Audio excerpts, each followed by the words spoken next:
Cam Thomas to Golden State Warriors, pwede nang pumirma ngayon.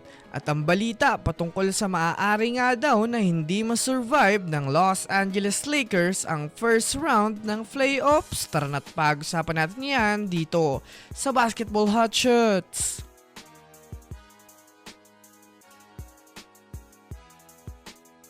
Una nga muna tayong dumako mga kaballers sa balita.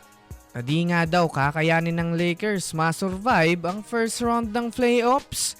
Kanina nga po mga kaballers nang maganap ang maging laban ng Lakers at ng Dallas Mavericks ay maraming ang fans ang natuwa matapos makita nga nila ang bakbakan ng rookie at ng greatest of all time. Yes mga kaballers, LeBron James at itong si Cooper Flagg.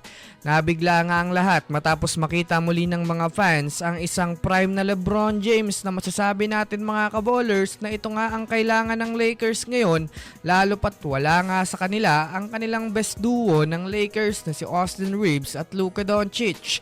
Sa naging laban nga ng Lakers, kahit nga gaano kaganda ang ipinakitang laro na LeBron James ay literal na nagawa pa nga itong matalo ng laglag na team sa Western Conference. Kaya naman marami nga ang umugong na mga usap-usapan at espekulasyon na kung pagbabasehan nga daw ang naging laro ng Lakers kanina ay hindi nga kakayanin ng Lakers na makasurvive sa first round ng playoffs. Pero syempre napakarami pa naman nga pong pagkakataon para sa Lakers na magkaroon ng adjustment upang mag-improve pa ang kanilang laro. Kaya abangan natin ito mga kaballers.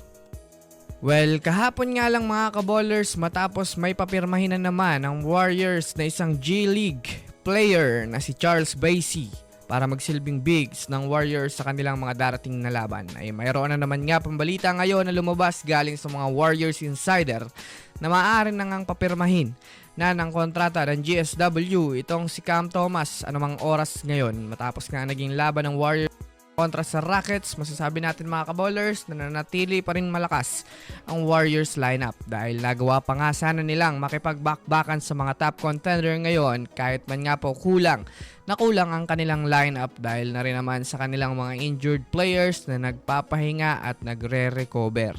Well, kung baka sakaling papirmahin na nga ng Warriors itong si Cam Thomas ay masasabi natin mas magiging malakas pa ang lineup ng Warriors dahil madadagdagan sila ng isang player na maaasahan sa opensa na masasabi natin kaya nitong maging star caliber kapag nabigyan ng mas magandang playing time. Kaya ano sa tingin nyo mga kaballers? I-comment nyo na yan sa ibaba. So yun lamang mga kaballers, yan lang na muna ang ating pag-uusapan sa ngayon. Pindutin lang subscribe and hit nyo na rin ang notification bell para sa mga susunod na updates sa mundo ng basketball. Again, this Basketball Hot Shots. Thanks for watching.